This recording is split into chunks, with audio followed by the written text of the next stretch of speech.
Abdelraouf Dafri, votre série raconte l'histoire entre l'Algérie et l'Allemagne de beaucoup de personnages autant sulfureux les uns que les autres, des généraux, des espions, des ministres, des vendeurs d'armes, des trafiquants, des militants aussi. Tous se déchirent. Pourquoi? Pour l'argent et le pouvoir. Mon contrat avec l'ambassade se termine cette année.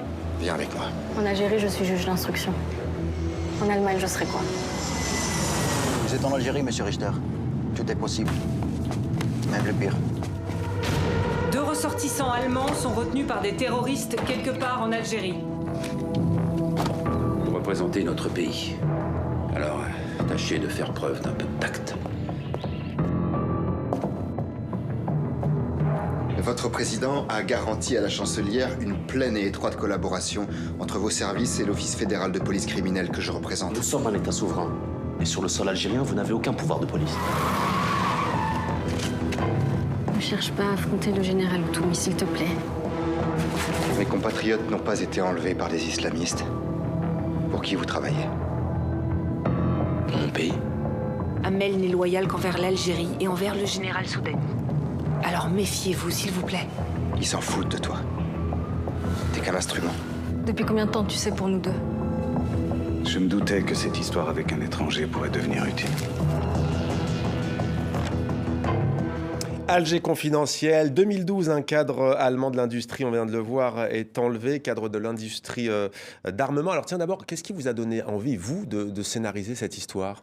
Alors c'est le livre d'Oliver Bottini qui est passionnant et il se plaçait d'un point de vue allemand. Et j'ai découvert... C'est un auteur allemand. Hein. Oui, c'est un auteur allemand, Oliver Bottini. Et j'ai découvert qu'en fait, l'Allemagne et l'Algérie entretenaient des relations commerciales très étroites et que l'Allemagne s'était remis à faire un livre blanc de l'armement et que Angela Merkel, on peut regarder sur YouTube, on trouvera la vidéo, et s'était rendue en Algérie et qu'elle avait rencontré Bouteflika à plusieurs reprises, qu'en 2014, une usine d'assemblage de véhicules tout-terrain militaires a été ouverte et inaugurée à Constantine, à 400 km d'Alger, et qu'entre 2017 et 2021, et ça a été officialisé par voie politique, au Bundestag, on a déclaré au Parlement allemand que l'Allemagne a vendu entre 2017 et 2021 à l'Algérie pour 22 milliards et demi d'euros d'armement. Oui. C'est ce qui fait que de l'Algérie, le client ultra VIP de l'Allemagne. Donc là, c'est un film sur les relations sulfureuses entre, on va dire, un pays du nord de la Méditerranée, l'Allemagne, et l'Algérie. Oui, c'est une fiction qui a été bâtie à partir d'éléments concrets que je viens de vous citer par Oliver Bottini et dans laquelle un ingénieur se rend en Algérie pour superviser la construction de cette usine et puis encadrer les ouvriers algériens qui y travailleraient, et il se fait enlever à Constantine dans une résidence surveillée, une résidence du pouvoir. Ouais. C'est comme si aujourd'hui à Matignon, un diplomate d'un pays étranger se faisait kidnappé par des islamistes. Ouais. Forcément, le président, comment les types ont réussi à rentrer dans un endroit aussi sécurisé. Ouais. Donc, il y a des questions. Et donc, en Allemagne, on se pose la question, est-ce que les islamistes qui accusent le pouvoir de cet enlèvement sont vraiment des islamistes ou est-ce que le pouvoir a sa main derrière? C'est un vrai thriller, il y a une vraie intrigue, ça fonctionne bien, mais il y a bien entendu en toile de fond un portrait, si l'on peut dire, de l'Algérie, de la guerre civile, du terrorisme islamiste. Ce n'était pas une guerre civile, c'était une guerre menée par des islamistes, par des terroristes islamistes. Elle opposait une armée à des Oui, mais l'armée a toujours été au pouvoir depuis 62 en Algérie. Faut pas se raconter d'histoire. Il n'y a pas de pluralité démocratique.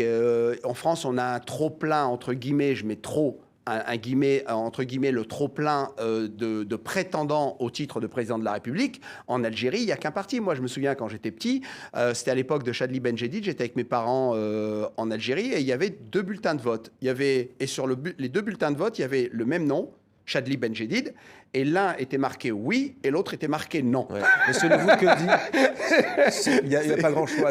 Mais selon vous, que dit votre fiction sur l'Algérie de cette période-là? C'est la corruption, évidemment, qui ressort beaucoup. Alors la corruption, elle est dans tous les pays, mais en Algérie, c'est un mode de vie culturel pour le pouvoir. C'est-à-dire que tout se fait, c'est Bakchichland. Donc maintenant, on veut le regarder, on ne veut pas le regarder, mais l'Algérie est dirigée par une junte militaire, donc c'est une dictature. Les Algériens n'ont pas une grosse latitude de mouvement. Hein. On a vu avec le Hirak, c'était très encadré. L'épidémie de Covid est arrivée, on a interrompu le processus des manifestations. Pourquoi encadré? C'est un mouvement spontané. Pardon Spontané. Pourquoi oui, le mouvement était spontané, mais il était encadré. Réprimé. Et réprimé aussi. Il y a beaucoup de gens qui se sont fait arrêter de manière totalement arbitraire et qui n'ont jamais eu droit à un procès en bonne et due forme. Il y a des vous avez tourné où, là? pacifiques. Parce qu'avec ce que vous nous dites aujourd'hui dans MOE, on se dit que vous n'avez pas tourné en Algérie. Vous avez tourné où? C'est impossible de tourner en Algérie. Il faut être très très clair là-dessus. C'est impossible. On ne reçoit pas les autorisations. Frédéric Jardin, le réalisateur, s'est rendu plusieurs fois en personne pour demander un visa. Et il s'est retrouvé face à, je crois que c'est une fonctionnaire, qui lui a dit, en le voyant se présenter, en lui disant « Monsieur Jardin, c'est la 3e fois que vous faites une demande de visa. Quand on vous dit non la première fois, vous comprenez pas ?»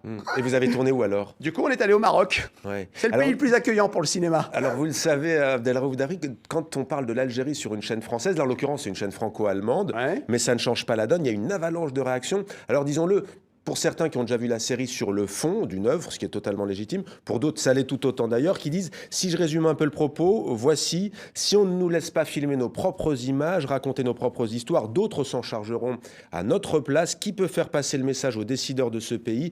Qui peut leur dire qu'ils ont tout à perdre à bloquer les cinéastes, à fermer les médias? Vous êtes d'accord avec cette critique? Oui, dans une dictature, il n'y a pas de liberté d'expression. Je suis désolé, moi, je suis français, né en France. Oui, mais justement, est-ce que vous sentiez-vous choses... légitime en tant que cinéaste pour attaquer une période des plus sensibles de l'Algérie post-indépendance? Mais à partir du moment où vous me posez cette question, vous pouvez la poser à Oliver Bottini, qui est un auteur allemand, dont le pays a travaillé et continue à travailler étroitement avec l'Algérie, et qui s'interroge, je ne sais pas, les ouvrages sur l'Algérie existent. En France, on a une opinion sur ce qui se passe chez nous, on a une opinion sur ce qui se passe en politique étrangère. Pourquoi n'aurions-nous pas une opinion sur ce qui se passe en Algérie? Et c'est assez visible ce qui se passe. Je signale quand même qu'il y a des ouvrages qui existent et qui parlent de l'Algérie. Oui, parce que j'allais vous dire, moi, les Algériens peuvent vous rétorquer légitime. que vous n'y avez pas vécu, mais vous dites que vous êtes basé aussi, vous avez beaucoup lu notamment sur l'Algérie, sur la guerre d'Algérie. Bien sûr, et puis il y a des gens que je ne nommerai pas qui sont en Algérie et qui me donnent des informations et qui m'envoient qui me donnent des informations sur ce qu'ils vivent là-bas en Algérie. Enfin, il y a un moment, on dirait que ce qui se passe, c'est qu'il y a une espèce de diaspora. Moi, j'ai lu des tas de trucs. J'ai lu que j'étais un harki alors que je suis né en 64. J'ai lu que j'étais un traître à qui? À cause de cette série? Ah oui, à cause de cette série, que j'étais un traître, que j'assumais complètement le fait d'être français comme si c'était une tare. Mais moi, aux dernières nouvelles, je ne dois rien à ce pays. Moi, ma terre d'origine, c'est le ventre de ma mère. C'est pas la terre d'Algérie. Et la terre, au sens premier du terme, sur laquelle je suis venu au monde, c'est la France à Marseille. Point barre. Et après, dans le Qu'on soit bien clair. Et après, dans le Nord. Et après, dans le Nord. Voilà donc Abdelraouf Darri qui met les points sur les i, si l'on peut dire.